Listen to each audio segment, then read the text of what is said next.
오늘은 작은 시골 마을에 거주하는 68세 김정희님의 사연입니다. 며느리의 폭언을 견디지 못하고 집을 떠나야 했던 어느 날, 뜻밖에도 손주가 정희님을 찾아왔습니다. 끝내 존엄을 되찾고 마지막에 미소 지을 수 있었던 사연인데요. 혹시 이 이야기가 마음에 와닿으신다면 구독과 좋아요 부탁드리겠습니다. 그럼 지금부터 김정희님의 이야기를 차분히 풀어드리겠습니다. 저는 올해 68살이 되었습니다. 서울에서 태어나고 자랐지만 남편과 함께 결혼 후에는 시골 작은 마을에서 긴 세월을 살아왔습니다. 남편이 세상을 떠난 지 벌써 15년이 지났습니다. 그 후로는 아들과 며느리, 그리고 귀여운 손주와 함께 살며 그럭저럭 버텨왔습니다. 처음엔 그랬습니다. 제가 집안에 있으면 손주가 해맑게 뛰어와 할머니 하고 안기곤 했지요. 그 따뜻한 품이 제 삶을 붙잡아 주었습니다. 하지만 며느리와의 사이는 시간이 지날수록 삐걱거렸습니다. 처음엔 별일 아닌 것 같았습니다. 어머니 그렇게 하시면 안 돼요. 며느리가 이렇게 말할 땐 그냥 성격이 예민한 거라 생각했습니다. 그런데 어느 날부터는 목소리가 점점 날카로워졌습니다. 어머니 제발 좀 가만히 계세요. 집안일은 제가 알아서 합니다. 괜히 손 대지 마세요. 그런 말을 들을 때마다 저는 웃으며 넘기려 했습니다.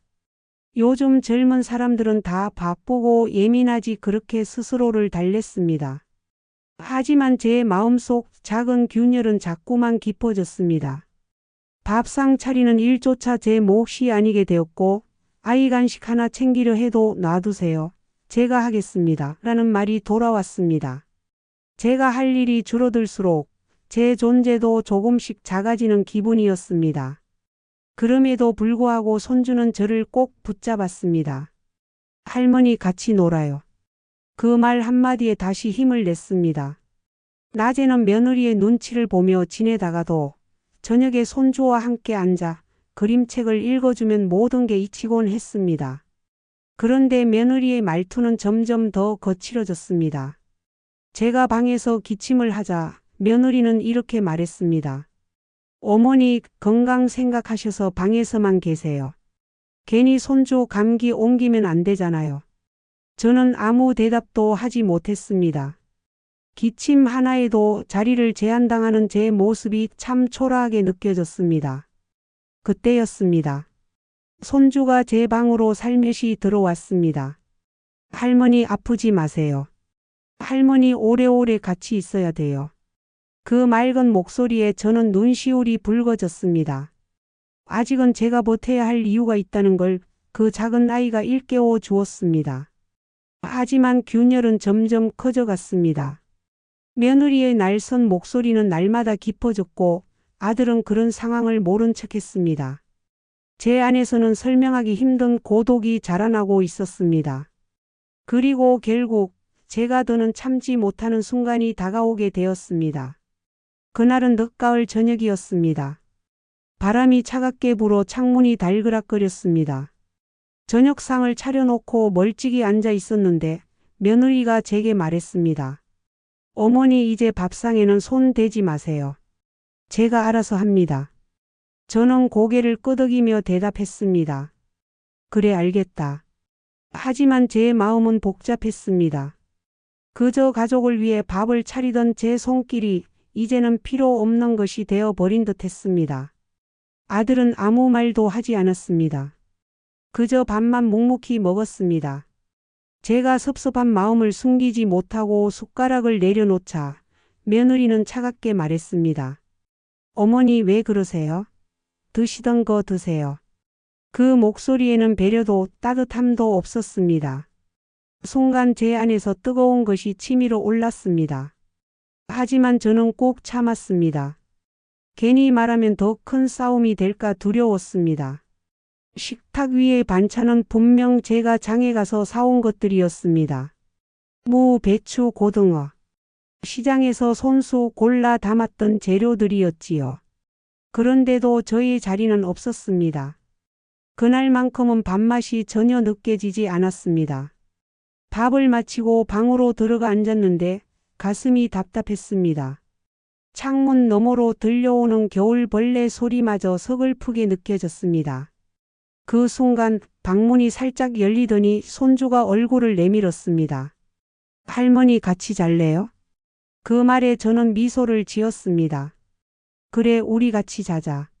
작은 손이 제 손을 꼭 잡았습니다. 그 손길 하나에 마음이 조금 풀렸습니다. 하지만 안도감은 오래가지 않았습니다. 며느리가 문 앞에서 날카로운 목소리로 말했습니다. 아가야, 얼른 이리 와. 할머니 방에서 자면 안 된다고 했잖아. 손주가 멈칫하며 저를 바라보았습니다.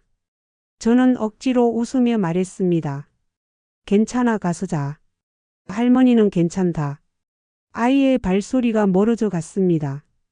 그리고 제 방 안에는 다시 깊은 고요만 남았습니다. 이 작은 방에서조차 저는 더 이상 손주의 웃음을 지킬 수 없다는 사실이 서글펐습니다. 그날 밤 이불을 덮고 누웠지만 잠이 오지 않았습니다. 집안의 소리 하나하나가 제 마음을 찔렀습니다. 주방에서 나는 그릇 부딪히는 소리, 아들의 낮은 목소리, 그리고 며느리의 웃음.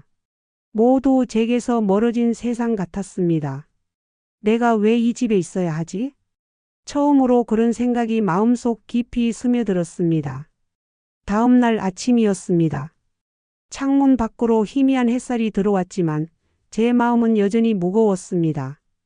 부엌에서 들려오는 소리에 나가보니 며느리가 바쁘게 움직이고 있었습니다. 저는 조심스레 말을 꺼냈습니다. 내가 도와줄까? 그러자 며느리가 고개를 돌리며 말했습니다. 어머니 그냥 방에 계세요. 제가 다 알아서 합니다. 차갑게 뻗어 나오는 말투에 더는 발을 뗄 수가 없었습니다. 저는 괜히 서성이다가 다시 방으로 돌아왔습니다.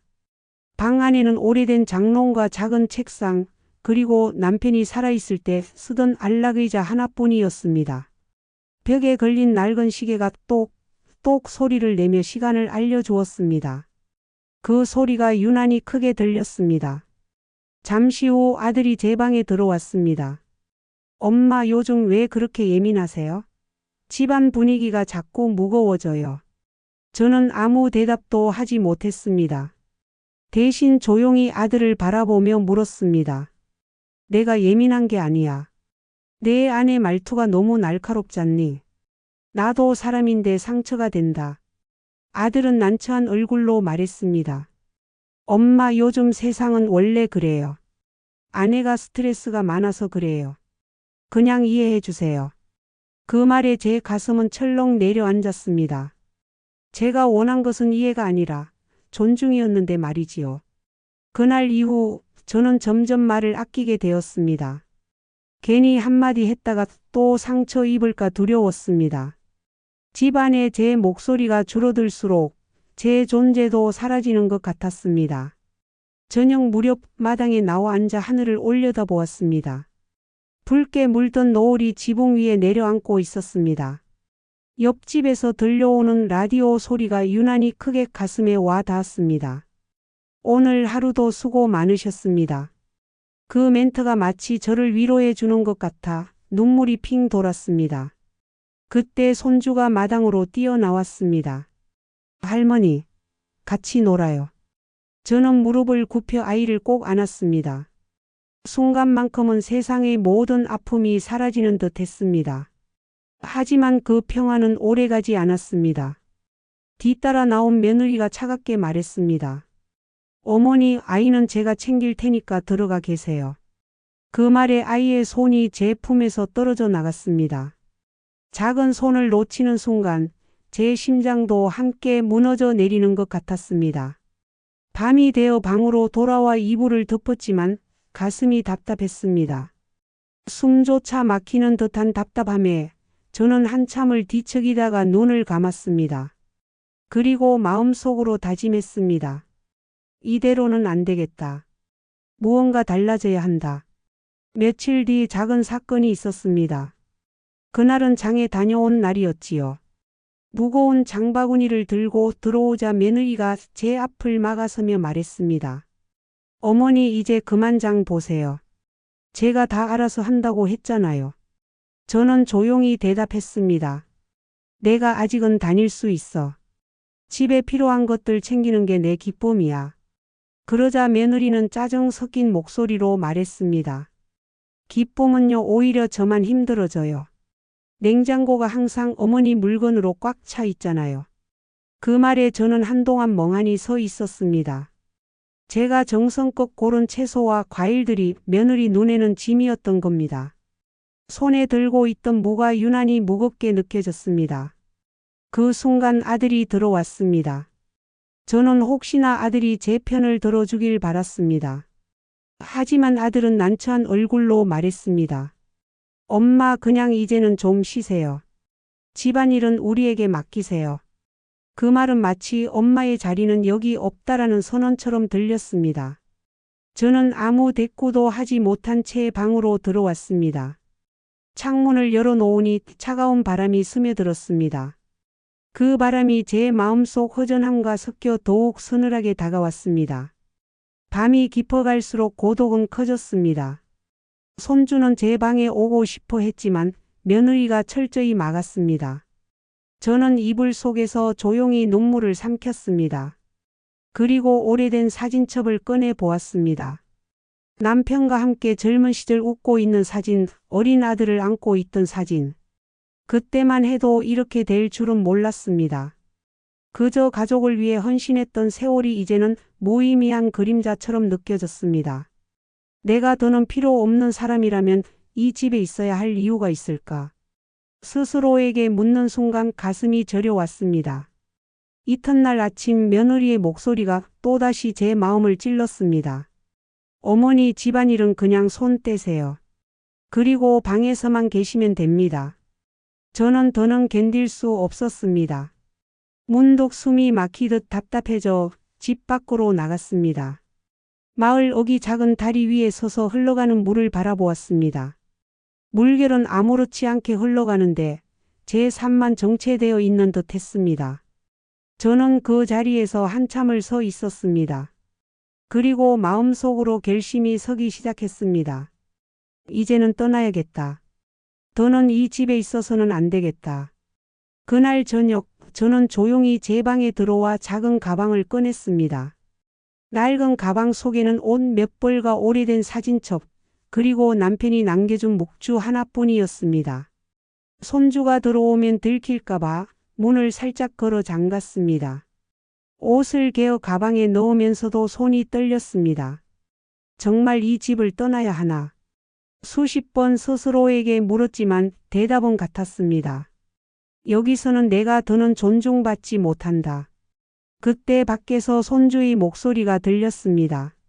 할머니, 뭐 해요?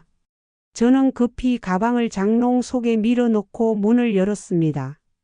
아이가 두 손에 작은 그림책을 들고 있었습니다. 이거 같이 읽어요. 저는 아이를 안아 올리며 애써 웃었습니다. 그래, 우리 같이 읽자. 책장을 넘기는 아이의 웃음소리가 제 가슴을 찔렀습니다. 곧 이 웃음도 멀어질 것을 알았기 때문입니다. 밤이 깊어가자 아이가 제 무릎에 기대 잠이 들었습니다. 저는 그 얼굴을 오래도록 바라보다가 조용히 눈물을 흘렸습니다. 미안하다. 할머니가 널 지켜주지 못해서. 속으로 그렇게 중얼거렸습니다. 이튿날 아침 아들과 며느리가 함께 앉아 있었습니다. 제가 부엌에 나가자 며느리가 냉랭한 목소리로 말했습니다. 어머니, 이제 제발 제 말 좀 들어주세요. 집안일은 물론이고 손주도 제 방식대로 키우고 싶습니다. 어머니가 자꾸 간섭하시니까 힘들어요. 아들은 고개를 떨군 채 아무 말도 하지 않았습니다. 저는 잠시 그 자리에 서 있다가 말했습니다. 알겠다. 내 말대로 하마. 그 말 뒤에 이어진 정적은 유난히 무거웠습니다. 그 순간 제 마음속에서는 마지막 결심이 단단히 굳어졌습니다. 이제는 떠나야 한다. 그래야 내 존엄을 지킬 수 있다. 저는 다시 방으로 들어와 장롱 속 가방을 꺼냈습니다. 그리고 조용히 문 앞에 세워두었습니다. 언제 나설지는 몰랐지만 제 마음은 이미 집을 떠나 있었습니다. 그렇게 해서 제 긴 세월을 함께한 집은 더 이상 제 집이 아니게 되었습니다. 제가 집을 떠나기로 마음을 굳힌 건 며느리의 말 때문이었습니다. 그녀의 말투는 점점 더 날카로워졌고 제 마음을 무너뜨리는 데는 오래 걸리지 않았습니다. 어느 날 저녁이었습니다. 식탁에 둘러앉아 밥을 먹는데 며느리가 갑자기 말했습니다. 어머니, 제발 그만 좀 간섭하세요. 제가 하는 일이 그렇게 못마땅하세요? 저는 젓가락을 내려놓고 조심스레 대답했습니다.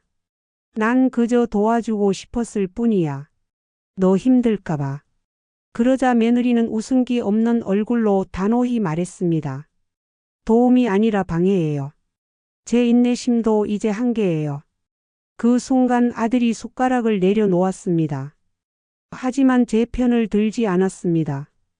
엄마, 그냥 제 말대로 하세요. 아내가 힘들어하는 게 보이잖아요. 그 말은 제 가슴을 송곳처럼 찔렀습니다. 아들의 눈빛에는 더 이상 예전의 따뜻함이 없었습니다. 그저 며느리의 편에 서서 저를 부담스러운 존재로 바라보고 있을 뿐이었습니다. 저는 한숨을 내쉬며 자리에서 일어났습니다. 방으로 들어와 문을 닫았지만 벽 너머로 들려오는 며느리의 목소리가 제 귓가를 때렸습니다. 언제까지 우리 집에 계실 거예요? 저도 이제는 제 삶을 살고 싶어요. 그 말은 칼날처럼 제 가슴을 베었습니다. 이 집이 제 집이 아니었다는 사실을 그제야 실감했습니다. 그날 밤 저는 잠들지 못했습니다.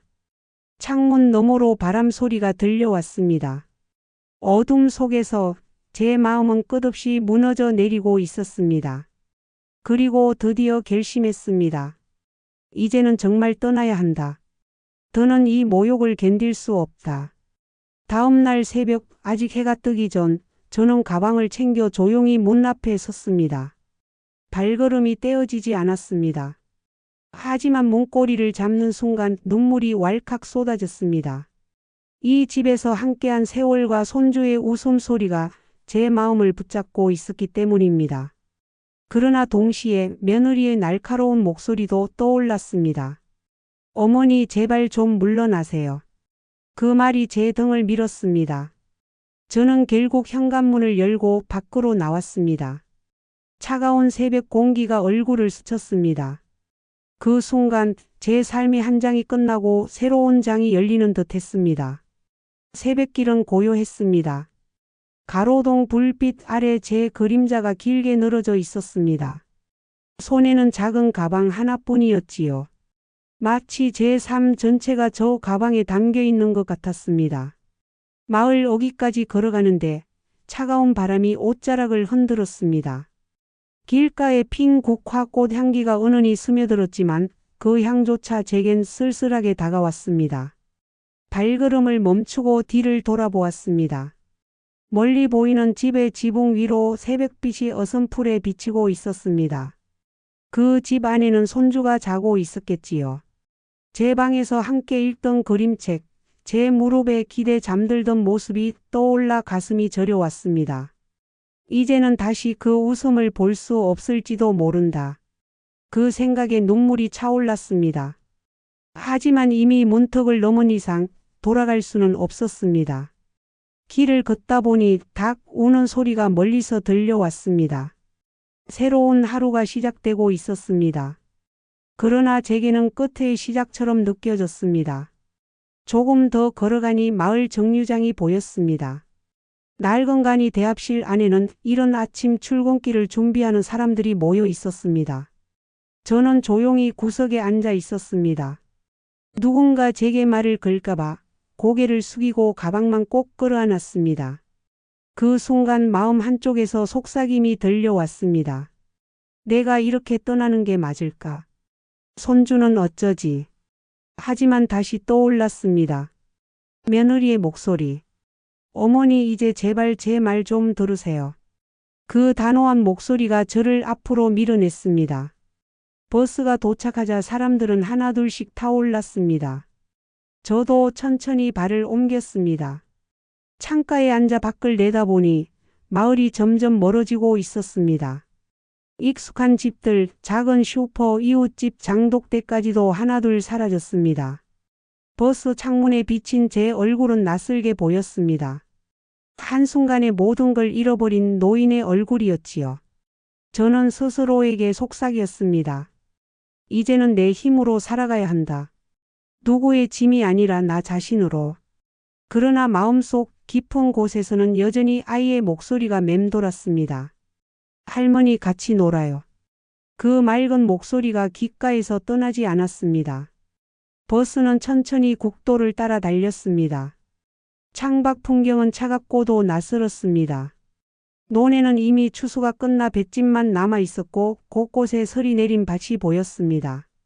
그 풍경이 마치 제 마음 같았습니다. 비워지고 남은 것 없는 황량함.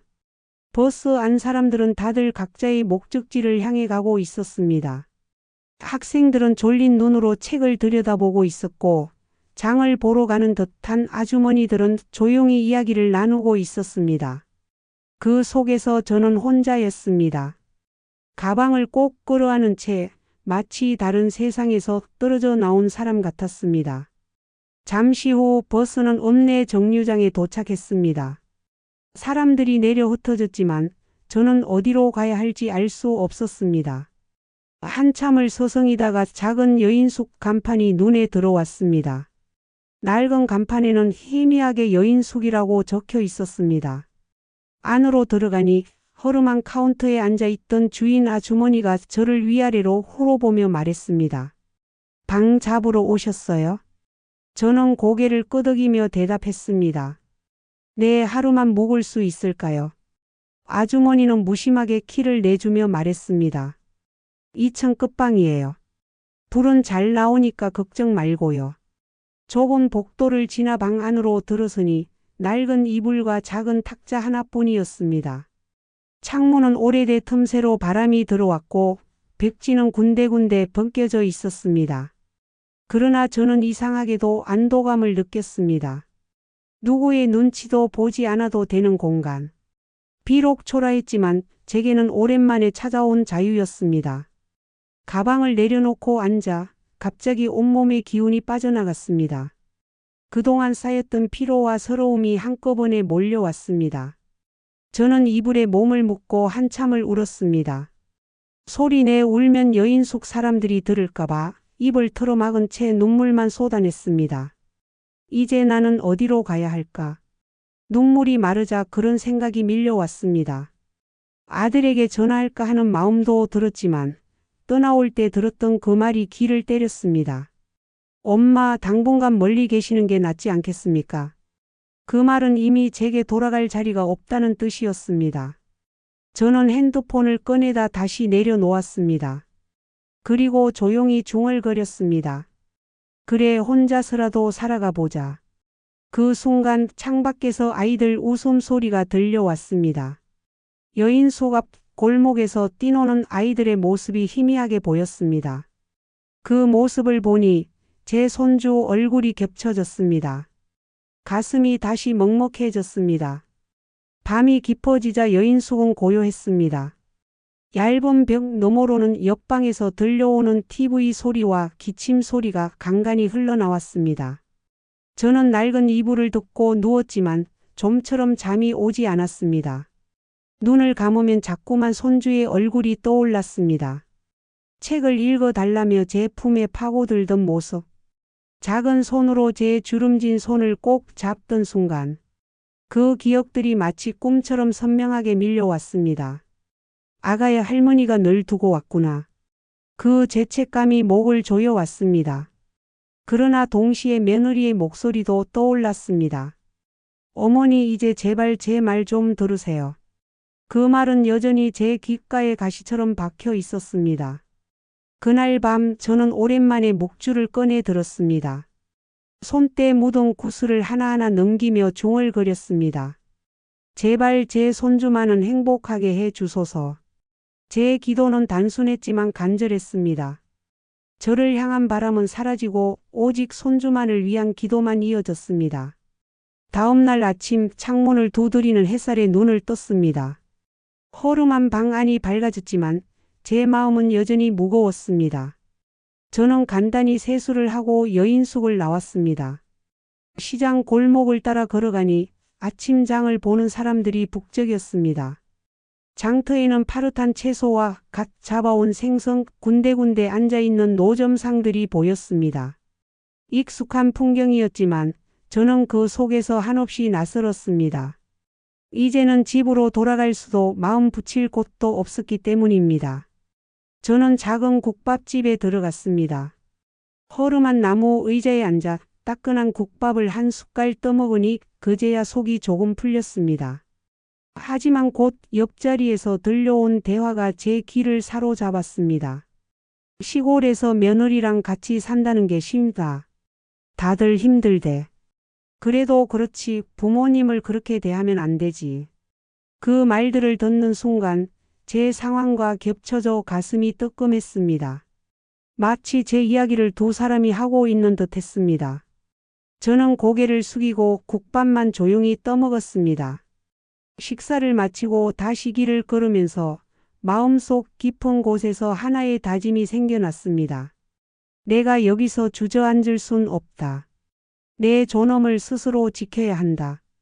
그러나 동시에 손주 얼굴이 또다시 떠올랐습니다. 그 웃음이, 그 목소리가 제 발걸음을 계속 흔들었습니다. 저녁 무렵 여인숙 방으로 돌아오니 갑자기 허전함이 몰려왔습니다. 낮 동안은 시장의 북적임에 묻혀 있었지만 혼자가 되는 순간 고독이 더 크게 다가왔습니다. 낡은 전등 불빛 아래에서 사진첩을 다시 펼쳤습니다. 젊은 날 남편과 함께 웃고 있는 사진, 어린 아들을 안고 있던 사진. 그 모든 순간들이 제게 속삭이는 듯 했습니다. 넌 잘 살아왔다. 지금 이 모습이 내 잘못은 아니다. 그럼에도 눈물은 멈추지 않았습니다. 남편이 곁에 있었다면 이런 상황은 막을 수 있었을까? 아들이 철이 더 들었다면 며느리의 말에 휘둘리지 않았을까? 끝없는 생각이 꼬리에 꼬리를 물었습니다. 한참을 그렇게 앉아 있다가 갑자기 핸드폰이 울렸습니다. 심장이 덜컥 내려앉았습니다. 혹시 아들이 전화를 걸어온 건 아닐까 하는 기대와 두려움이 동시에 밀려왔습니다. 하지만 화면에 뜬 이름은 낯선 번호였습니다. 망설이다가 전화를 받으니 조용한 남자의 목소리가 들렸습니다. 여인숙 맞으시죠? 내일 밤값 미리 정리해 주시면 좋겠습니다. 순간 헛웃음이 터져 나왔습니다. 기대했던 아들의 목소리가 아닌 그저 계산을 독촉하는 낯선 사람이었습니다.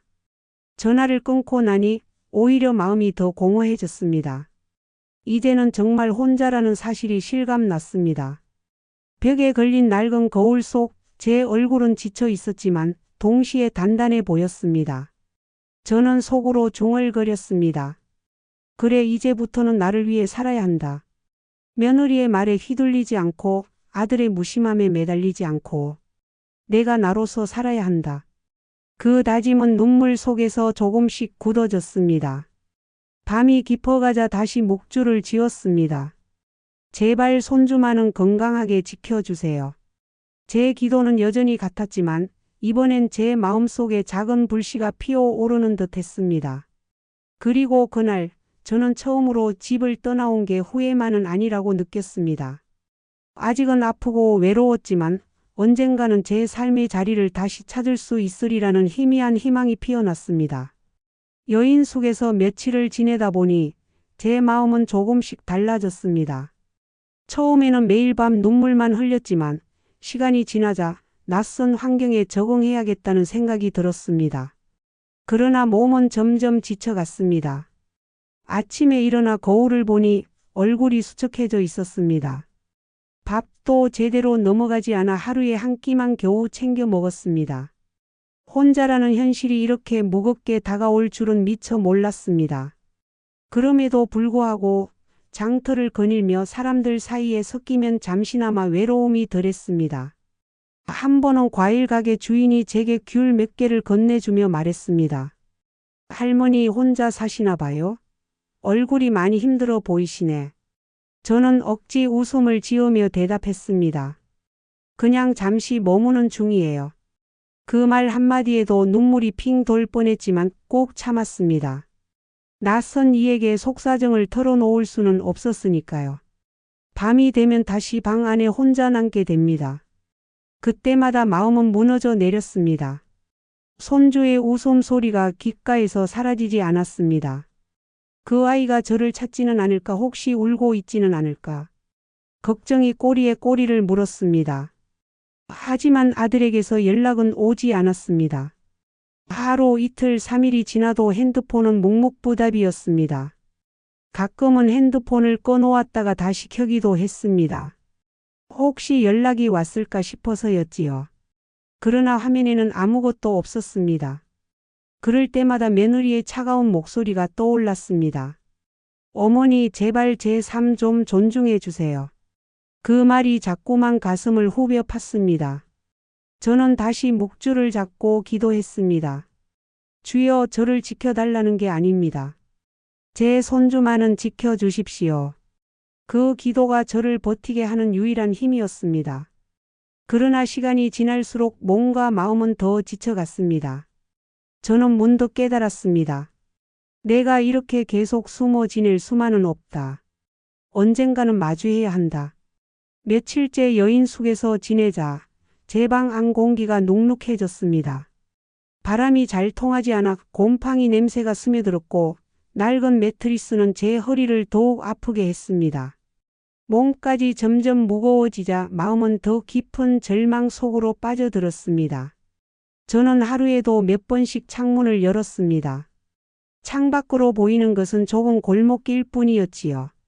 사람들이 오가며 웃고 떠드는 소리가 들리면 저는 그저 가만히 서서 귀 기울였습니다. 그 소리마저 저에게는 위로 같았습니다. 그러던 어느 날 저녁, 시장에서 돌아오는 길에 우연히 옛 교회 종소리를 들었습니다. 댕댕 울려 퍼지는 소리에 발걸음이 멈췄습니다. 남편과 함께 다니던 교회가 떠올랐습니다. 그때마다 우리는 서로의 손을 꼭 잡았었지요. 순간 눈물이 터져 나왔습니다. 길가에 서서 한참을 울다가 겨우 마음을 추슬렀습니다. 이제는 혼자서도 버텨야 한다. 남편이 옆에 없는 지금 나 자신을 지킬 수밖에 없다. 그러나 집에 돌아와 이불을 덮으면 다시 손주 생각이 밀려왔습니다. 할머니, 같이 놀아요. 그 맑은 목소리가 귓가에서 메아리 쳤습니다. 가슴이 찢어지듯 아팠습니다. 어느 날은 꿈을 꾸었습니다. 손주가 제 앞에 나타나 활짝 웃으며 말했습니다. 할머니, 돌아와요. 제가 기다리고 있어요. 그 순간 저는 아이를 꼭 껴안았습니다. 하지만 곧 눈을 뜨니 방 안에는 저 혼자뿐이었습니다. 텅 빈 방 안이 더욱 쓸쓸하게 느껴졌습니다. 저는 다시 핸드폰을 들었습니다. 아들에게 전화를 걸까 말까 수십 번을 망설였습니다.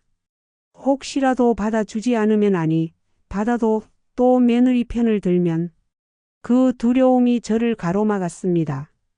그래도 결국 번호를 눌렀습니다.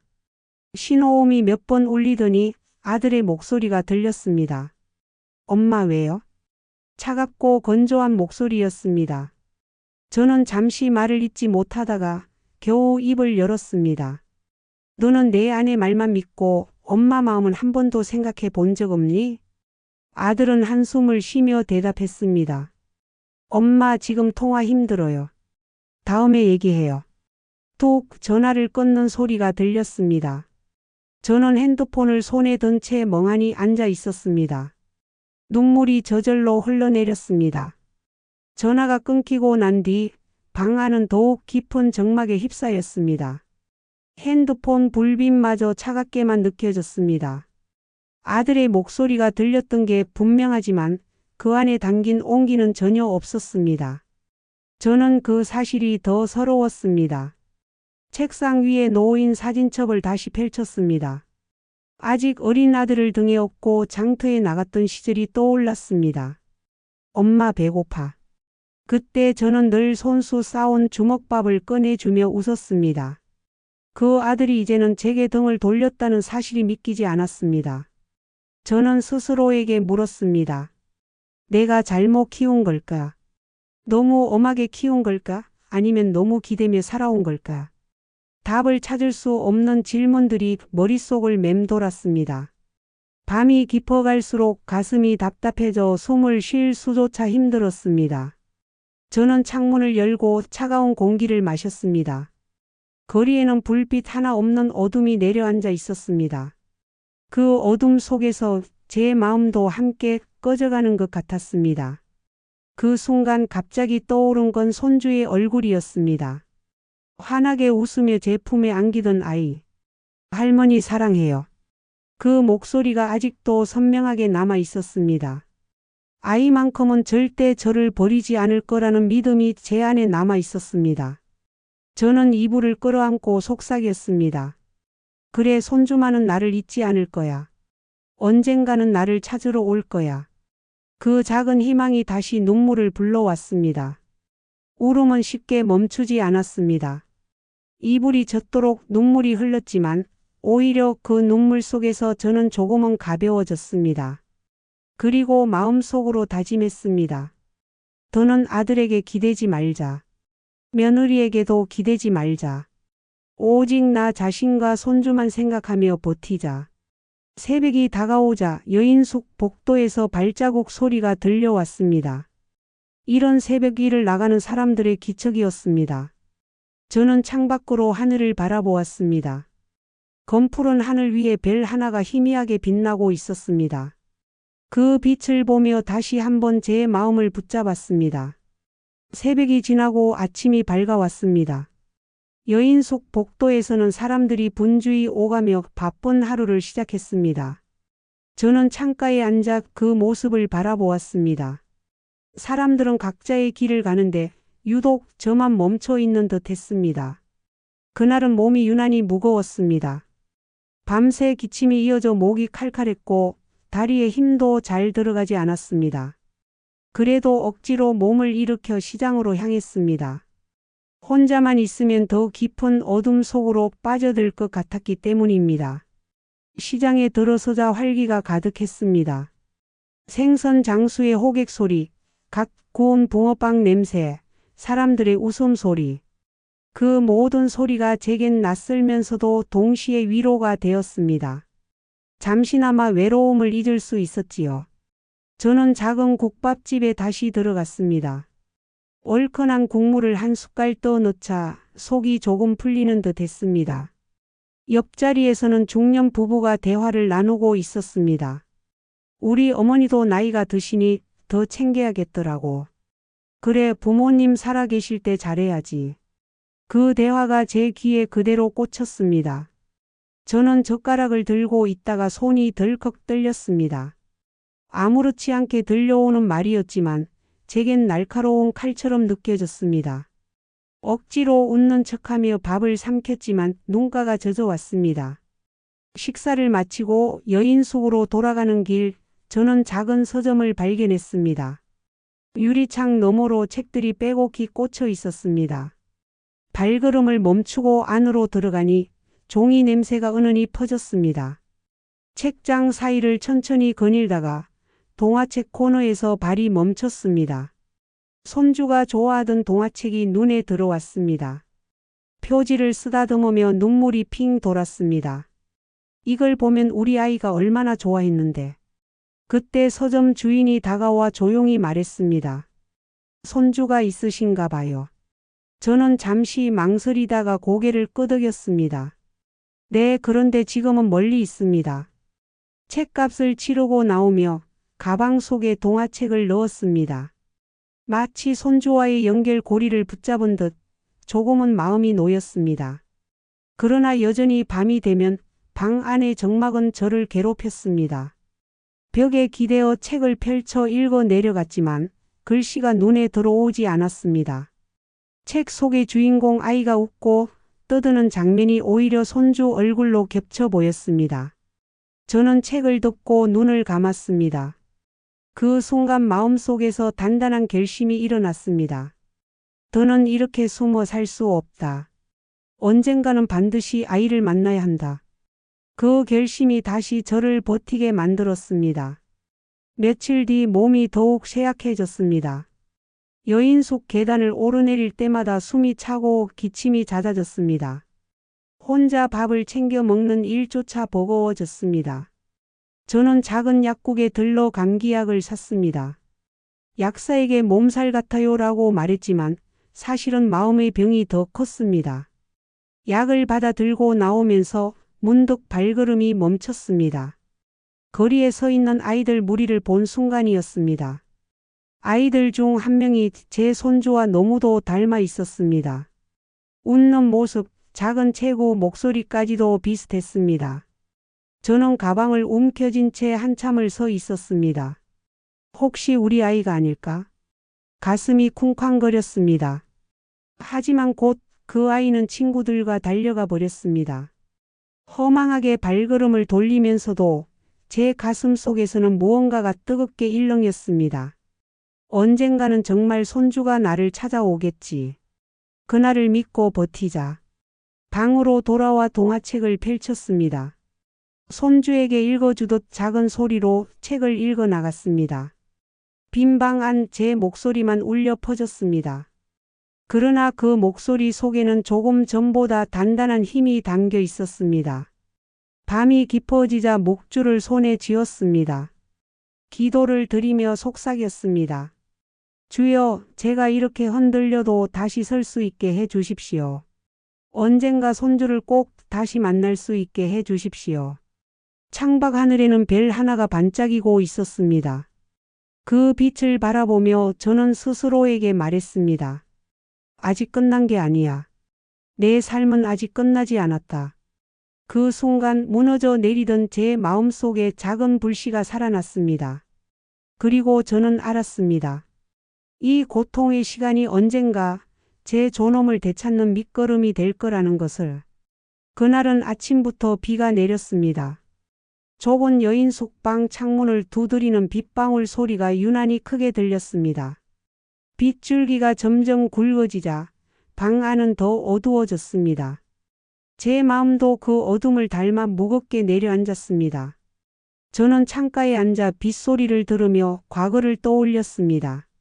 남편과 함께 살던 시절 비 오는 날이면 꼭 장독대 위에 덮어놓은 비닐을 정리하곤 했습니다. 남편이 여보, 물 고이면 안 되니까 단단히 묶어야 해라고 말하던 목소리가 아직도 귓가에 남아 있었습니다. 그때의 저는 힘들어도 행복했습니다. 아직 어린 아들이 장화를 신고 마당을 뛰어다니던 모습이 선명하게 떠올랐습니다. 엄마, 물웅덩이에서 놀아도 돼요? 그 물음에 웃으며 고개를 끄덕여 주던 순간이 눈앞에 아른거렸습니다. 그러나 지금 그 아들은 제 곁에 없었습니다. 오히려 제게 등을 돌리고 며느리의 편에 서 있었습니다. 생각할수록 가슴이 시렸습니다. 저는 작은 가방을 꺼내 다시 정리했습니다. 여인숙에 머무는 것도 오래 할 수 없었습니다. 방값을 내야 했지만 가진 돈은 점점 줄어들고 있었습니다. 남편이 떠난 뒤 아껴 모아 두었던 생활비를 조금씩 꺼내 쓰고 있었지만 금세 바닥이 보일 게 뻔했습니다. 이제는 어디로 가야 할까? 그 물음이 제 마음을 짓눌렀습니다. 밖으로 나서니 빗줄기가 그대로 얼굴을 적셨습니다. 우산조차 챙기지 못한 채 그저 발걸음이 닿는 대로 걸었습니다. 시장 골목에는 비를 피하려는 사람들이 분주히 움직였고 노점상들은 서둘러 천막을 고정하느라 정신이 없었습니다. 저는 사람들 틈을 비집고 걸으며 마음속으로 속삭였습니다. 나도 저렇게 분주히 살았는데 지금은 왜 이렇게 멈춰 서 있는 걸까?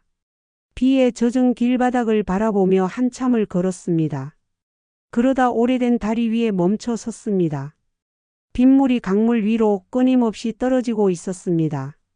물결이 퍼져나가는 것을 멍하니 바라보다가 저도 모르게 눈물이 흘러내렸습니다. 이제는 정말 끝인가? 제 마음속에서는 체념이 무겁게 자리 잡고 있었습니다. 다리 위에서 한참을 서 있었습니다. 빗줄기는 멈출 기미가 없었고 지나가는 사람들은 저를 힐끔힐끔 바라보다가 발걸음을 재촉했습니다. 저는 그 시선조차 의식하지 못한 채 물 위로 떨어지는 빗방울만 바라보고 있었습니다. 갑자기 머릿속을 스친 건 젊은 시절의 제 모습이었습니다. 그땐 하루 종일 들에 나가 일을 하고 집으로 돌아오면 밥상을 차리고 아이들을 챙기느라 정신이 없었습니다. 남편이 허리가 아파 누워 있을 때도 저는 혼자 농가 밭을 지켰습니다. 그 모든 세월을 묵묵히 버텨온 게 바로 저였습니다. 그런데 지금은 이렇게 초라하게 다리 위에 서 있었습니다. 가족이 있음에도 마치 세상에 홀로 남은 것처럼 말이지요. 눈물이 흘러내리자 빗물과 섞여 얼굴을 타고 흘렀습니다. 저는 소리 없이 중얼거렸습니다. 내가 이렇게 살려고 그 세월을 버텼던 걸까? 그때 뒤에서 누군가가 말을 걸었습니다. 할머니 괜찮으세요? 많이 젖으셨네요. 놀라 돌아보니 우산을 든 젊은 여인이 서 있었습니다. 저는 얼떨결에 고개를 끄덕였습니다. 괜찮아요. 그냥 잠시 서 있었을 뿐이에요. 그 여인은 제게 우산을 건네며 말했습니다. 이거 쓰세요. 저는 곧 집에 가니까 괜찮습니다. 저는 사양했지만 그녀는 억지로 제 손에 우산을 쥐어 주었습니다. 그리고는 환하게 웃으며 사라졌습니다. 그 작은 친절이 제 가슴을 울렸습니다. 세상에 아직 따뜻한 사람이 있구나. 저는 우산을 꼭 쥔 채 다시 발걸음을 옮겼습니다. 여인숙으로 돌아오는 길 마음 한쪽이 조금은 가벼워졌습니다. 그러나 문을 열고 방 안에 들어서자 다시 적막이 제 몸을 감쌌습니다. 낡은 방바닥 위에 앉아 우산을 내려놓으며 생각했습니다. 언제까지 이렇게 떠돌이처럼 지낼 수는 없다. 이젠 뭔가 변화를 만들어야 한다. 그날 밤 저는 작은 종이에 메모를 했습니다. 내 존엄을 되찾을 것. 아이 앞에서 당당한 할머니로 서 있을 것. 그 글씨를 바라보며 스스로를 다잡았습니다. 다음 날 아침 비는 그쳤지만 공기는 아직 축축했습니다. 여인숙 창문을 열자 눅눅한 바람이 스며들었습니다. 저는 전날 밤에 적어둔 작은 메모를 다시 꺼내 보았습니다. 내 존엄을 되찾을 것. 아이 앞에서 당당한 할머니로 서 있을 것. 글씨는 삐뚤빼뚤했지만 그 문장은 제게 힘이 되어 주었습니다. 저는 조금이라도 변화를 만들어야겠다고 마음먹었습니다. 그래서 근처 주민센터를 찾아갔습니다. 문 앞에서 잠시 머뭇거렸지만 이대로만 있다가는 아무것도 달라지지 않을 것 같았습니다. 안으로 들어서니 따뜻한 미소를 지닌 사회복지사가 다가왔습니다. 무슨 일로 오셨어요? 저는 잠시 망설이다가 조용히 말했습니다. 잠시 머물 곳이 필요해서요. 당장은 혼자 지내고 있는데 여인 숙비도 올해는 못 내겠고요. 그는 제 얘기를 끝까지 들어주었습니다. 그리고는 몇 가지 안내 책자를 내밀며 말했습니다. 혹시 기초지원이나 노인복지 서비스를 신청해 보신 적 있으세요? 요즘은 혼자 계신 어르신들을 위한 제도가 있습니다. 저는 고개를 저었습니다. 살면서 국가의 도움을 청해 본 적이 한 번도 없었으니까요. 늘 스스로 벌고 스스로 감내하며 살아왔습니다. 하지만 그의 친절한 설명을 듣는 동안 제 마음속 벽이 조금은 무너졌습니다. 나 혼자만의 힘으로는 이제 어렵구나. 받아들여야겠구나. 그 깨달음이 쓰라렸지만 동시에 안도감을 주기도 했습니다. 서류를 받아 들고 주민센터를 나서는데 햇살이 따스하게 내리쬐었습니다. 비에 젖었던 거리가 반짝이며 빛나고 있었습니다. 저는 잠시 눈을 감고 그 햇살을 온몸으로 받아들였습니다. 하지만 곧 손주 생각이 다시 밀려왔습니다. 아이와 함께 손을 잡고 걸었던 시장길, 같이 사 먹던 붕어빵. 그 기억이 너무 선명해 마음 한쪽이 다시 무너져 내렸습니다. 아가야, 내가 나를 찾아올 수 있을까? 저는 중얼거리며 발걸음을 옮겼습니다. 가방 속에 넣어둔 동화책이 손끝에 닿자 잠시 위로가 되었습니다. 아직 아이와의 끈이 완전히 끊어진 건 아니라고 스스로를 다독였습니다. 그러나 집을 떠난 뒤로 단 한 번도 아들이나 며느리에게서 연락은 오지 않았습니다. 그 침묵이 오히려 더 큰 상처가 되었습니다. 내가 정말로 버려진 걸까? 그 질문이 밤마다 제 마음을 짓눌렀습니다. 밤이 깊어지자 여인 숙방 안은 다시 적막에 잠겼습니다. 창밖에서는 개 짖는 소리와 바람에 흔들리는 나뭇가지 소리가 들려왔습니다. 저는 좁은 방 안에 홀로 앉아 묵주를 쥐고 있었습니다. 기도를 드리려 했지만 마음속에서는 자꾸만 손주 얼굴만 떠올랐습니다. 할머니 사랑해요. 그 맑은 목소리가 귓가에서 메아리 쳤습니다. 저는 그 목소리에 눈물이 터져 나왔습니다. 동화책을 펼쳐 소리내어 읽어 내려갔습니다. 빈 방 안에서 울려 퍼지는 제 목소리는 허공을 맴돌 뿐이었지만 마치 손주에게 닿을 것 같았습니다. 그러나 이내 현실이 저를 덮쳤습니다. 손주는 멀리 있고 아들은 제게 등을 돌렸습니다. 며느리의 차가운 얼굴이 떠올라 가슴이 서늘해졌습니다. 어머니 이제 그만 물러나세요. 그 말은 여전히 가시처럼 제 마음에 박혀 있었습니다. 저는 스스로에게 속삭였습니다. 이대로 무너져서는 안 된다. 언젠가 아이가 나를 찾아왔을 때 당당한 모습으로 서 있어야 한다. 그 다짐 하나가 저를 붙잡고 있었습니다. 며칠 뒤 주민센터에서 연락이 왔습니다.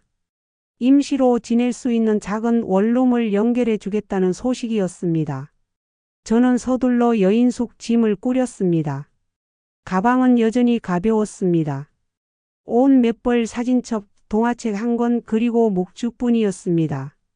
새로 배정받은 원룸은 허름했지만 여인숙보다는 훨씬 깨끗했습니다.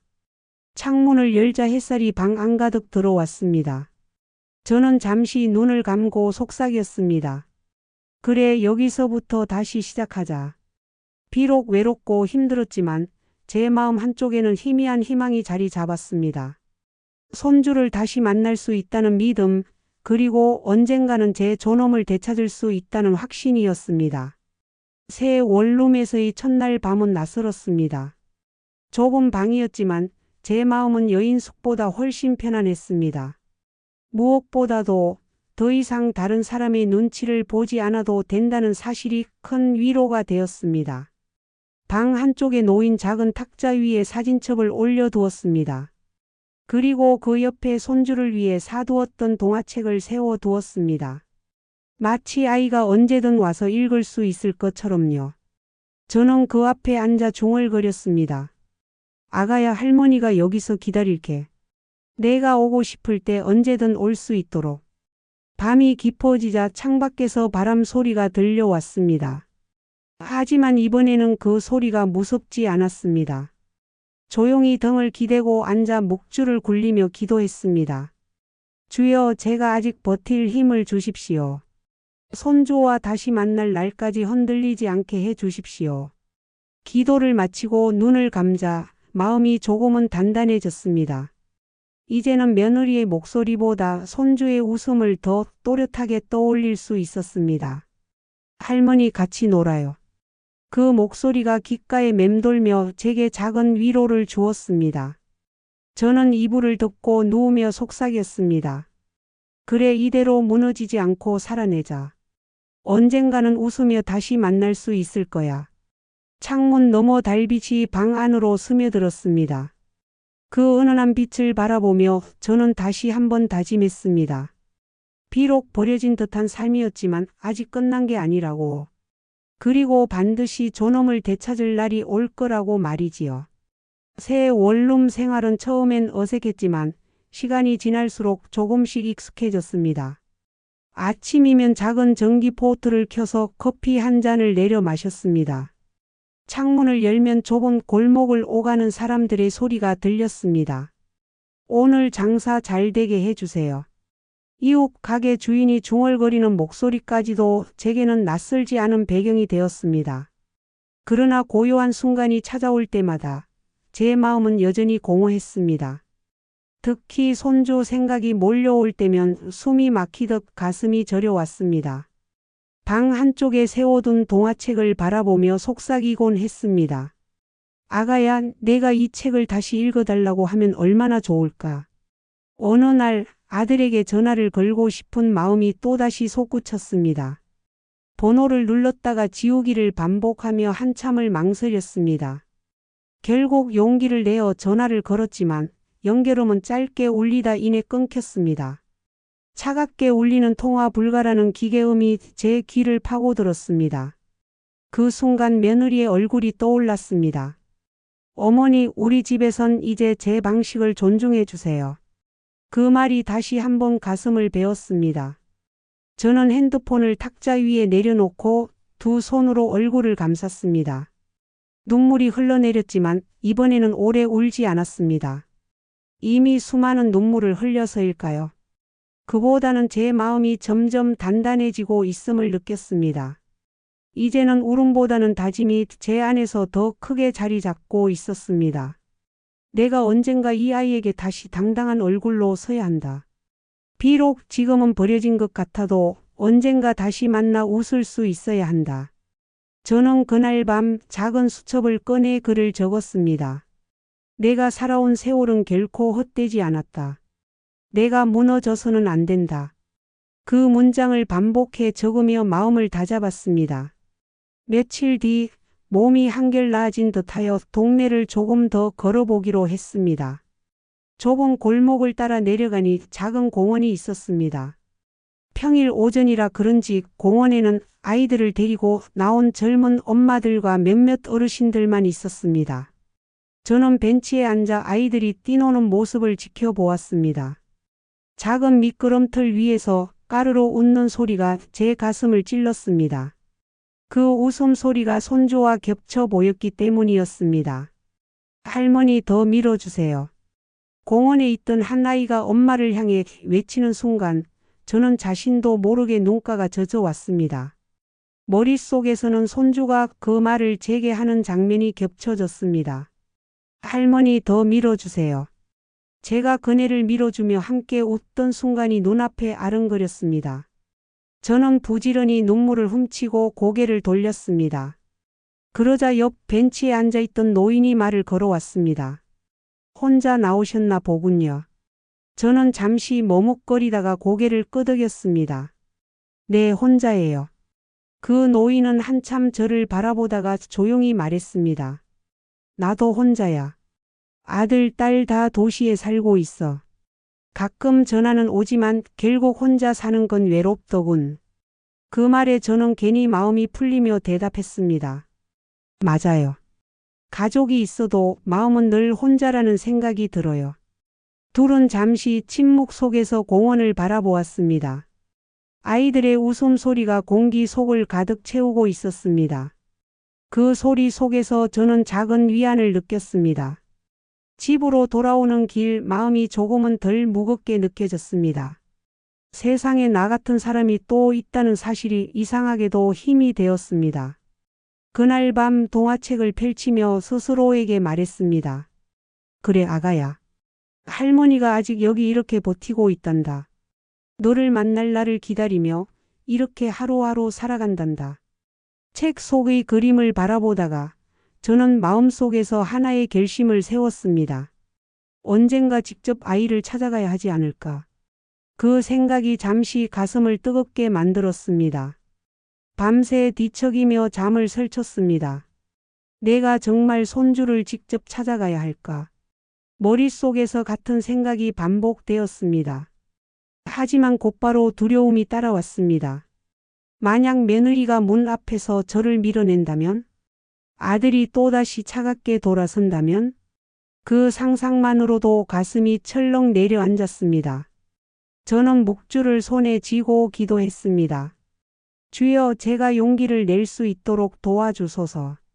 아이를 다시 만날 수 있게 길을 열어주소서. 그렇게 한참을 기도하다가 겨우 눈을 붙였습니다. 다음 날 아침 시장을 걸으며 사람들을 바라보았습니다.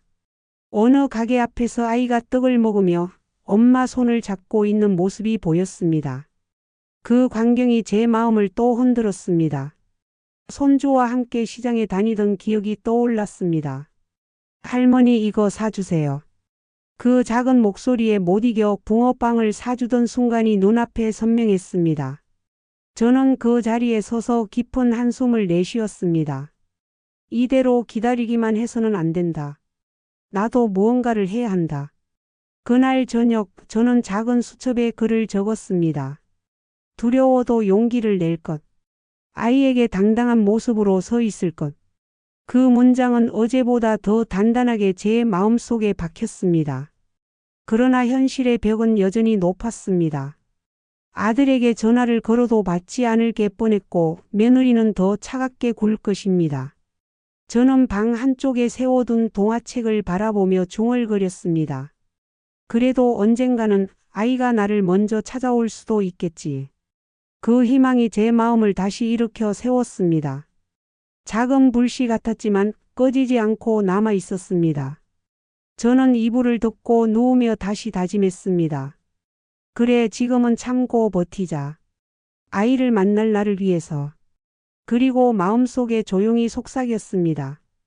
아가야, 할머니가 기다리고 있다. 내가 언젠가 할머니를 찾아올 거라고 믿는다. 며칠이 흘렀습니다. 새 원룸에서의 생활은 단조로웠지만 적어도 안정감은 있었습니다. 아침에 일어나 커피를 마시고 작은 시장을 한 바퀴 돌고 저녁이면 묵주를 들고 기도하는 일상이 이어졌습니다. 그러나 마음 한쪽에는 여전히 공허함이 자리했습니다. 특히 저녁이 되어 창밖에 불빛이 하나둘 켜질 때면 그 불빛 속에서 가족들의 웃음소리가 들리는 듯 했습니다. 그럴 때마다 저는 더 깊이 외로워졌습니다. 어느 날은 원룸 근처 초등학교 앞을 지나게 되었습니다. 하교하는 아이들이 삼삼오오 모여 웃고 떠들며 걸어가고 있었습니다. 저는 무심코 그 무리에 시선을 두었습니다. 그중 한 아이가 손주와 너무 닮아 가슴이 철렁 내려앉았습니다. 저는 발걸음을 멈추고 그 아이를 따라가고 싶었습니다. 하지만 곧 스스로를 다잡았습니다. 아니야, 괜히 아이를 따라가면 오해받을 수도 있어. 기다려야지. 아이가 나를 찾아올 때까지. 그렇게 마음을 누르며 자리를 떠났습니다. 집으로 돌아오자 한동안 멍하니 앉아 있었습니다. 눈물이 다시 차올랐습니다. 저는 동화책을 꺼내 작은 목소리로 읽기 시작했습니다. 옛날에 마음이 따뜻한 할머니가 있었어요. 책 속 이야기를 읽으며 마치 제 이야기를 아이에게 들려주는 것처럼 상상했습니다. 그러다 문득 깨달았습니다. 내가 이렇게 버티는 이유는 결국 아이 때문이구나. 아이가 다시 내 손을 잡아줄 날을 믿으니까 내가 살 수 있는 거야. 그날 밤 저는 다시 수첩에 글을 적었습니다. 나는 버틸 수 있다. 손주가 나를 찾아올 것이다. 그 문장을 적으며 제 마음은 조금 더 단단해졌습니다. 창밖에서는 봄바람이 불어왔습니다. 계절은 변하고 있었지만 제 안의 기다림은 변하지 않았습니다. 봄이 완연해지자 원룸 근처 골목에도 꽃이 피기 시작했습니다. 길가 담벼락에는 붉은 동백꽃이 피었고 작은 화단에는 노란 민들레가 고개를 내밀었습니다. 저는 그 꽃들을 바라보며 마음속으로 속삭였습니다. 그래, 봄은 다시 오는구나. 내 삶에도 언젠가 봄이 올 거야. 하지만 그날 저녁 갑자기 열이 올랐습니다. 몸이 으슬으슬 떨리며 기침이 심해졌습니다. 좁은 방에서 혼자 앓고 있으려니 외로움이 더 크게 몰려왔습니다. 이럴 때라도 누가 곁에 있어 준다면. 그 바람이 목구멍 끝까지 차올랐습니다. 약을 삼키고 이불을 덮었지만 잠은 쉽게 오지 않았습니다. 그때 머릿속에서 손주의 얼굴이 또렷이 떠올랐습니다. 할머니, 아프지 마세요. 할머니, 오래오래 같이 있어야 돼요. 아이의 목소리가 들려오는 듯 했습니다. 저는 그 상상에 눈물이 흘러내렸습니다. 밤새 뒤척이다가 새벽녘이 되어 잠시 눈을 붙였습니다. 꿈속에서 손주가 제 손을 꼭 잡고 있었습니다. 할머니, 제가 꼭 찾아갈게요. 그 말에 저는 울면서 고개를 끄덕였습니다. 눈을 뜨니 방 안은 고요했습니다. 그러나 꿈속의 목소리가 아직도 귓가에 맴돌고 있었습니다. 그것이 환상이든 아니든 제겐 살아갈 힘이 되어 주었습니다. 저는 일어나 창문을 열었습니다. 햇살이 방 안으로 쏟아져 들어왔습니다. 따스한 빛을 온몸으로 받으며 마음속으로 다짐했습니다. 그래 나는 버틸 거야. 언젠가 손주가 나를 찾아올 때까지. 그때 나는 흔들리지 않고 웃으며 맞이할 거야. 그리고 책상 위 동화책을 꺼내 다시 읽기 시작했습니다. 빈 방 안에서 울려 퍼지는 제 목소리는 외롭지 않았습니다. 마치 손주에게 닿고 있는 듯 제 안에 희망의 불씨가 타올랐습니다. 며칠 뒤 뜻밖의 소식이 찾아왔습니다. 원룸 우편함에 꽂힌 작은 편지 봉투 하나가 눈에 들어왔습니다. 처음엔 광고 전단지인 줄 알고 대수롭지 않게 꺼냈습니다. 그런데 봉투 앞면에 쓰인 글씨를 보는 순간 제 손이 덜컥 떨렸습니다. 할머니께. 분명 어린아이가 쓴 듯 삐뚤빼뚤한 글씨였습니다. 저는 그 자리에서 숨이 막히듯 멈춰 섰습니다. 가방을 놓치고 봉투를 부여잡은 채 방 안으로 들어왔습니다. 조심스레 봉투를 뜯어보니 안에는 색연필로 그린 그림 한 장과 짧은 문장이 적혀 있었습니다. 그림 속에는 할머니와 손주가 손을 잡고 웃고 있었습니다. 그리고 그 옆에는 이렇게 적혀 있었습니다. 할머니 보고 싶어요. 순간 눈물이 왈칵 쏟아졌습니다.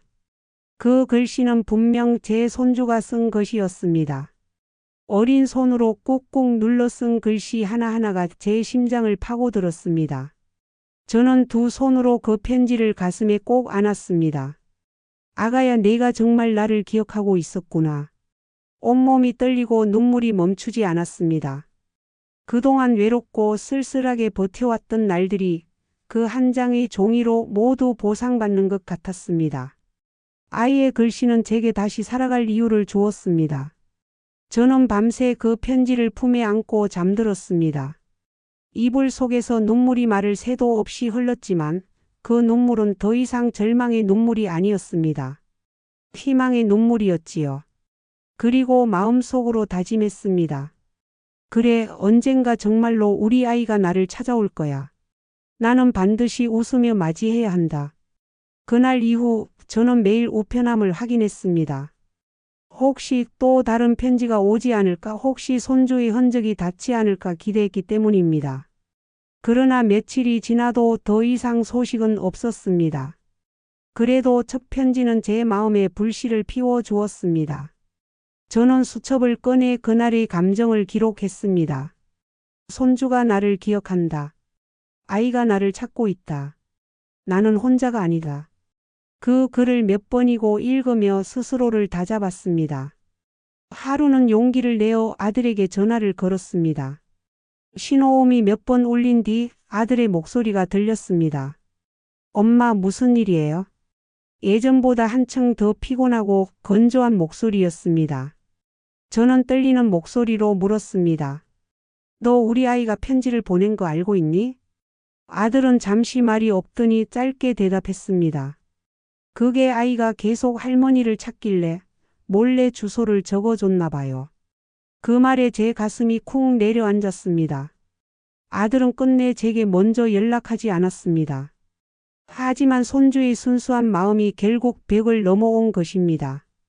저는 조용히 대답했습니다. 그래, 아이가 나를 잊지 않고 있다는 게 얼마나 고마운지 모른다. 그러자 아들은 짧게 한숨을 쉬더니 말했습니다. 엄마, 제가 곤란해집니다. 아내가 알면 난처하니까 제발 더는. 말끝을 흐린 채 전화를 끊어버렸습니다.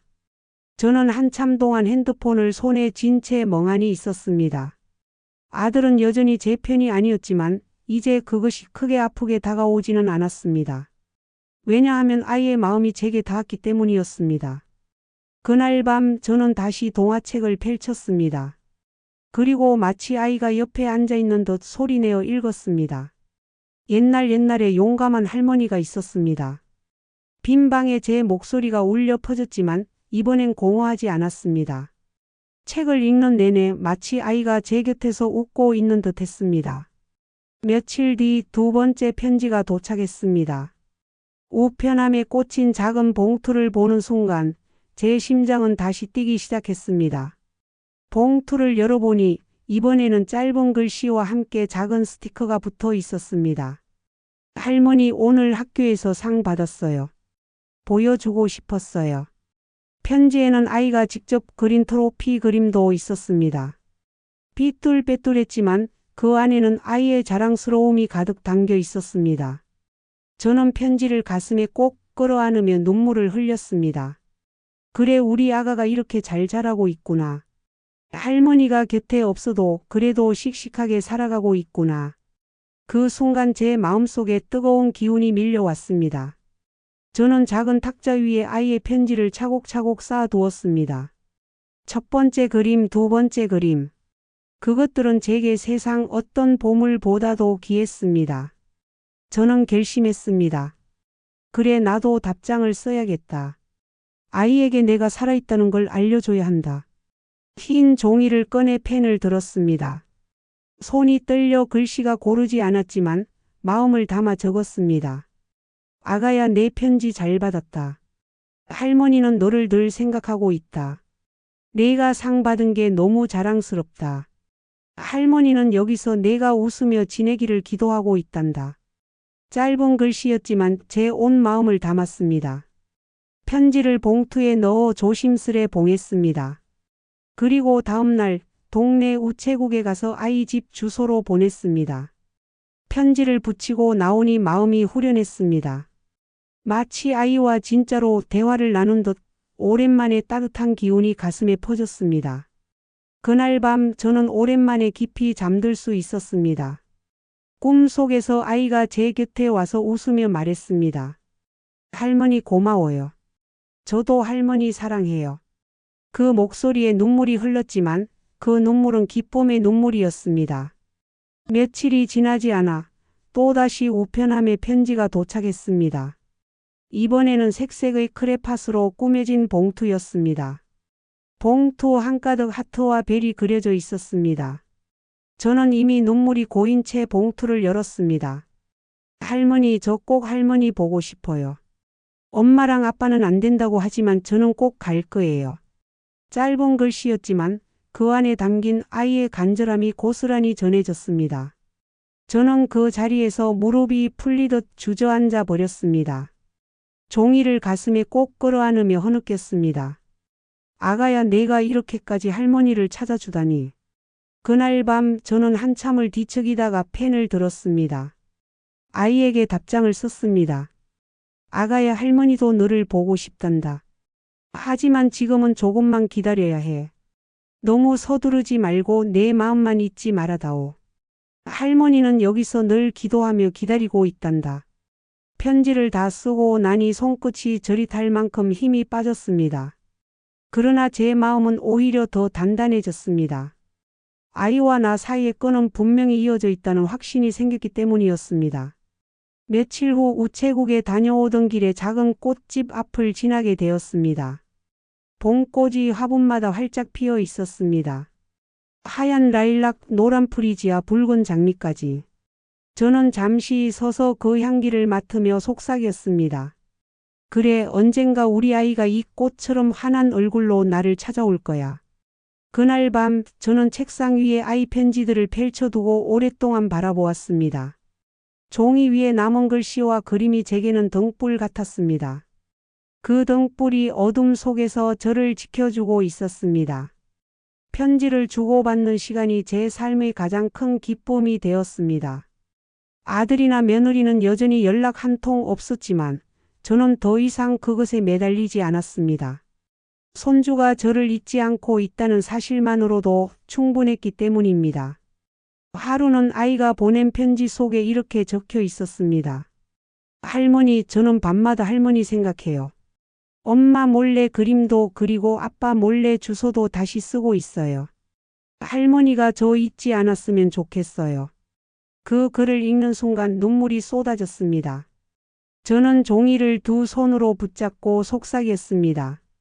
아가야, 어떻게 할머니가 널 잊겠니? 내가 살아가는 이유가 바로 너인데. 그날 밤 저는 오랫동안 창밖을 바라보았습니다. 도시의 불빛이 반짝이고 있었지만 제 눈에는 오직 별빛 하나만 보였습니다. 그 별빛이 마치 아이의 눈처럼 빛나 보였습니다. 저는 다시 수첩을 꺼내 글을 적었습니다. 나는 버틴다. 나는 살아낸다. 손주와 다시 만날 날까지. 그리고 그 글씨를 바라보며 조용히 미소 지었습니다. 이제는 눈물이 흘러도 절망 때문이 아니었습니다. 그 눈물 속에는 희망이 담겨 있었습니다. 아이의 목소리와 글씨가 저를 다시 살아가게 만들고 있었습니다. 저는 동화책을 펼쳐 작은 목소리로 읽기 시작했습니다. 옛날에 손주를 지켜주는 용감한 할머니가 있었답니다. 빈 방에 울려 퍼지는 목소리는 더 이상 쓸쓸하지 않았습니다. 마치 아이가 바로 곁에서 듣고 있는 듯 따뜻함이 번져갔습니다. 그날은 평범한 오후였습니다. 시장에 다녀와 작은 원룸에 앉아 있는데 갑자기 문을 두드리는 소리가 들렸습니다. 누구일까? 그 순간 가슴이 철렁 내려앉았습니다. 배달도 시키지 않았고 아는 사람도 없는 동네였으니까요. 저는 조심스레 문 앞으로 다가갔습니다. 누구세요? 하고 묻자 낯익은 어린 목소리가 들려왔습니다. 할머니 저예요. 순간 시간이 멈춘 것 같았습니다. 저는 얼른 문을 열었습니다. 그 앞에는 제 손주가 서 있었습니다. 작은 배낭을 메고 얼굴에는 긴장과 설렘이 뒤섞여 있었습니다. 아가야. 제 목소리가 떨렸습니다. 아이도 눈가가 붉어진 채 제게 안겨왔습니다. 할머니 보고 싶었어요. 저는 아이를 꼭 끌어안았습니다. 그 순간 세상 모든 슬픔이 눈 녹듯 사라지는 것 같았습니다. 그토록 기다리던 순간이 정말로 찾아온 것이었습니다. 아이의 작은 어깨가 제 품에서 떨리고 있었습니다. 저는 등을 다독이며 말했습니다. 괜찮아. 이제 괜찮아. 할머니가 여기 있잖아. 눈물이 주르륵 흘러내렸습니다. 하지만 그 눈물은 더 이상 외로움의 눈물이 아니었습니다. 간절히 원하던 만남이 이루어진 기쁨의 눈물이었습니다. 아이를 품에 안고 한참 동안 울었습니다. 그동안의 외로움과 서러움이 한꺼번에 터져 나오는 듯 했습니다. 아이도 제 품에서 흐느끼며 말했습니다. 엄마 아빠는 몰래 나왔어요. 할머니 보고 싶어서 참을 수가 없었어요. 저는 아이의 얼굴을 두 손으로 감싸 쥐고 눈을 들여다보았습니다. 그 눈에는 두려움도 있었지만 할머니를 향한 진심이 더 크게 빛나고 있었습니다. 아가야, 내가 이렇게 와주다니 할머니는 그저 고맙구나. 아이의 작은 손에는 편지 봉투가 들려 있었습니다. 봉투 안에는 또박또박한 글씨가 적혀 있었습니다. 할머니, 저는 할머니 편이에요. 아무도 몰라도 저는 알아요. 할머니가 저를 얼마나 사랑하는지. 그 문장을 읽는 순간 제 눈물이 다시 터져 나왔습니다. 저는 아이를 꼭 끌어안으며 말했습니다. 그래, 우리 아가만 알면 됐어. 그걸로 충분해. 작은 원룸 안은 그 순간 세상에서 가장 따뜻한 공간이 되었습니다. 낡은 가구도 허름한 백지도 아이의 웃음과 눈물 앞에서는 아무 의미가 없었습니다. 그곳은 단지 할머니와 손주가 다시 만난 기적의 장소였습니다. 잠시 후 저는 아이의 손을 잡고 작은 탁자 앞에 앉았습니다. 배고프지 않니? 할머니가 뭐라도 챙겨줄게. 작은 인스턴트 국을 끓이고 사다 둔 과일을 꺼내 주었습니다. 아이의 얼굴에 미소가 번졌습니다. 할머니랑 먹으니까 제일 맛있어요. 그 말 한마디가 제게는 세상에서 가장 큰 위로였습니다. 저는 국을 식히며 아이를 바라보았습니다. 그 순간만큼은 세상 어디에도 부러울 것이 없었습니다. 아이와 함께 나눈 저녁 식사는 소박했지만 제 인생에서 가장 따뜻한 한 끼였습니다. 국 한 숟갈, 과일 한 조각을 먹으면서도 우리는 서로의 눈을 바라보며 웃었습니다. 그 웃음 속에는 그동안의 그리움이 모두 담겨 있었습니다. 식사를 마친 뒤 아이는 가방에서 그림책 하나를 꺼냈습니다. 할머니, 이거 같이 읽어요. 저는 순간 숨이 멎는 것 같았습니다. 그 책은 제가 떠나오기 전 아이와 마지막으로 함께 읽었던 동화책이었습니다. 저는 책을 받아들고 떨리는 목소리로 읽기 시작했습니다. 옛날에 착한 아이와 따뜻한 할머니가 함께 살았답니다. 아이의 눈은 반짝이며 제 얼굴을 똑바로 바라보고 있었습니다. 그 눈빛을 마주하는 순간 저는 더 이상 외롭지 않았습니다. 책을 다 읽고 난 뒤 아이는 제 무릎에 기대 속삭였습니다. 할머니, 저는 할머니가 세상에서 제일 좋아요. 그 한마디에 저는 참아왔던 눈물을 또 쏟아내고 말았습니다. 아이의 머리를 쓰다듬으며 말했습니다. 그래, 우리 아가. 할머니도 너를 세상 누구보다 사랑한단다. 그 순간 문득 현실이 떠올랐습니다. 아들과 며느리가 아이가 사라진 걸 알게 되면 난리가 날 것이 분명했습니다. 제 마음은 걱정과 두려움으로 흔들렸습니다. 하지만 아이의 작은 손이 제 손을 꼭 잡고 있었습니다. 그 손길이 마치 말하는 듯 했습니다. 괜찮아요, 할머니. 저는 여기 있고 싶어요. 저는 아이의 손을 꼭 잡으며 속으로 다짐했습니다. 그래, 지금은 무슨 일이 있더라도 아이와 함께 이 시간을 지키자. 밤이 깊어지자 작은 원룸 안은 고요해졌습니다. 아이와 저는 좁은 이불을 함께 덮고 나란히 누웠습니다. 아이의 따뜻한 체온이 전해져 오는 순간 제 가슴은 벅차올랐습니다. 할머니, 저는 꿈에서도 할머니 보고 싶었어요. 아이의 속삭임이 들렸습니다.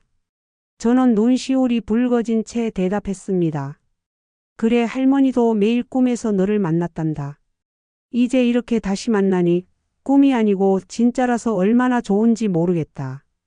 아이의 작은 손이 제 팔을 꼭 끌어안았습니다. 저는 그 손길에 눈을 감았습니다. 눈물이 흘러내렸지만 이번엔 고요한 행복 속에서 흘렀습니다. 그러나 제 마음속 한편에서는 두려움이 고개를 들었습니다. 아들과 며느리가 곧 아이를 찾을 것이고 결국 여기까지 올지도 모른다는 불안감이었습니다. 만약 아이가 여기 있는 걸 알게 되면 또다시 나를 원망하고 밀어내겠지.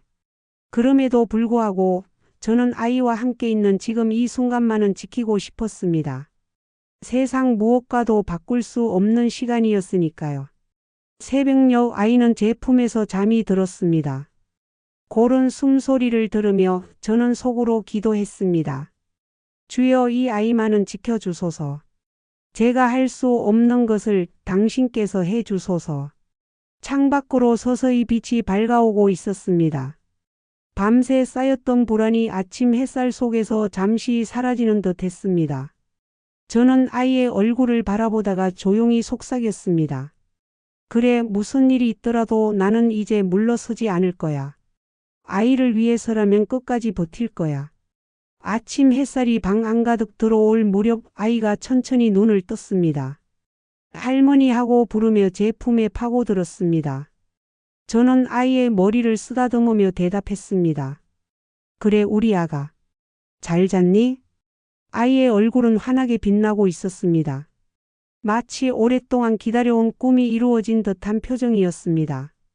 저는 순간 이 하루만으로도 충분히 살아갈 힘을 얻었습니다.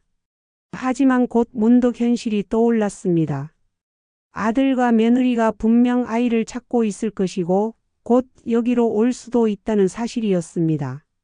제 가슴은 두려움으로 무겁게 내려앉았습니다. 그럼에도 아이는 아무것도 모르는 듯 웃으며 말했습니다. 할머니, 오늘도 같이 놀아요. 학교에서보다 할머니랑 있는 게 더 좋아요. 그 말에 저는 눈물이 차올랐습니다. 그래, 오늘은 우리 둘만의 날로 하자. 저는 아이와 함께 작은 방 안을 정리하고 준비해둔 빵과 우유로 아침을 먹였습니다. 아이는 신나게 빵을 씹으며 연신 웃었습니다. 그 웃음소리에 방 안은 금세 따뜻해졌습니다.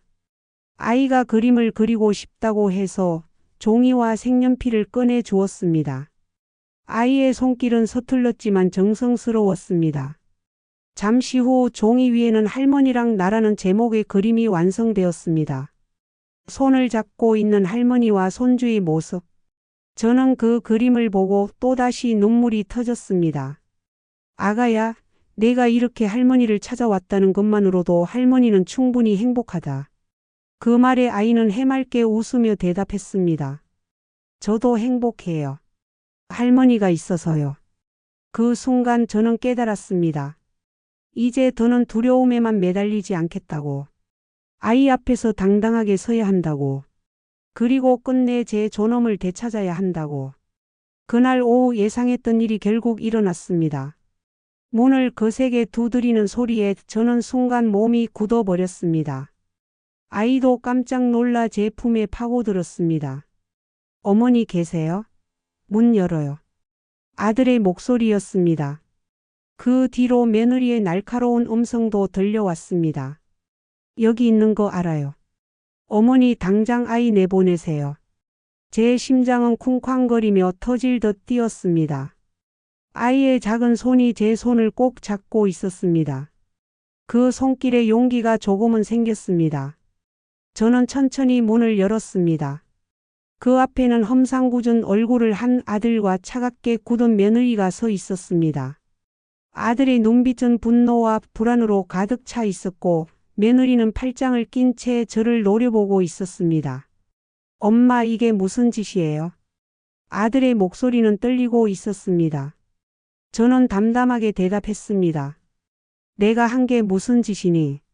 그저 손주가 날 찾아왔을 뿐이야. 그러자 며느리가 앞으로 나서며 말했습니다. 어머니, 저희 가정을 더 흔들지 마세요. 아이가 여기 온 것도 문제인데 이렇게 데리고 계시면 법적으로 문제될 수도 있어요. 그 말의 순간 가슴이 철렁 내려앉았습니다. 그러나 아이가 제 뒤에서 소리쳤습니다. 싫어요. 저는 할머니랑 같이 있을 거예요. 방 안 공기가 순간 얼어붙었습니다. 아들과 며느리의 얼굴이 굳어졌습니다. 그리고 저는 깨달았습니다. 이제는 더 이상 피할 수 없다는 것을. 아이의 외침은 방 안의 공기를 완전히 바꿔 놓았습니다. 저는 떨리는 숨을 고르며 아이의 어깨를 감싸 안았습니다. 아가야, 괜찮아. 할머니가 여기 있잖니. 그러자 아들이 다급하게 말했습니다. 애야, 너 그러면 안 돼. 당장 집에 가자. 하지만 아이는 눈물을 글썽이며 고개를 저었습니다. 아빠, 저는 집에 가기 싫어요. 할머니랑 같이 있고 싶어요. 아들은 얼굴이 붉어져 손을 뻗었지만 저는 한 발 앞으로 나서며 막았습니다. 안 된다. 적어도 아이의 마음은 들어야 하지 않겠니? 며느리가 차갑게 비웃듯 말했습니다. 어머니, 아이 마음에 휘둘리면 어떻게 키워요? 가정교육은 부모가 하는 겁니다. 어머니가 끼어들 자리가 아니에요. 그 말은 날카롭게 제 가슴을 찔렀습니다. 그러나 이번엔 물러서지 않았습니다. 내가 아무리 그렇게 말해도 아이는 내 손주다. 나를 찾았다는 건 그만큼 이유가 있는 거다. 잠시 침묵이 흘렀습니다. 아들은 머리를 감싸쥐며 한숨을 내쉬었습니다. 그리고 낮은 목소리로 말했습니다. 엄마, 제발 이렇게 하지 마세요. 그냥 조용히 사시면 안 돼요? 저는 아들을 똑바로 바라보며 대답했습니다. 조용히만 살았다. 남편 잃고 너 키우며 내 평생을 다 바쳐 살았다. 그런데 이제 와서 날 밀어내더니 손주마저 빼앗으려는 걸 가만히 보고 있으라는 거냐. 제 목소리는 떨렸지만 그 속에는 단단한 힘이 실려 있었습니다. 아이의 작은 손이 여전히 제 손을 꼭 잡고 있었습니다. 그 손길이 제게 용기를 주었습니다. 그 순간 저는 확신했습니다. 이번만큼은 물러서지 않으리라. 잠시 정적이 흘렀습니다. 아들은 제 말을 듣고도 아무 대답을 하지 못했습니다. 그저 고개를 숙인 채 깊은 한숨만 내쉬었습니다. 그 사이 며느리가 앞으로 더 나섰습니다. 어머니, 아이는 아직 어리잖아요. 순간의 감정에 휘둘리는 겁니다. 당장 집에 데려가야 합니다. 저는 차분히 대답했습니다. 아니다. 아이의 말에는 진심이 담겨 있다. 너희가 알지 못하는 고통을 이 아이가 이미 느끼고 있는 거다. 아이도 고개를 끄덕이며 말했습니다. 맞아요. 저는 할머니가 필요해요. 엄마가 아무리 싫다고 해도 저는 할머니랑 같이 있고 싶어요. 그 순간 며느리의 얼굴이 굳어졌습니다. 차갑던 눈빛 속에 잠시 흔들림이 스쳤습니다. 그러나 금세 목소리를 높였습니다. 아이, 그런 말 하지 마. 너는 아직 아무것도 몰라.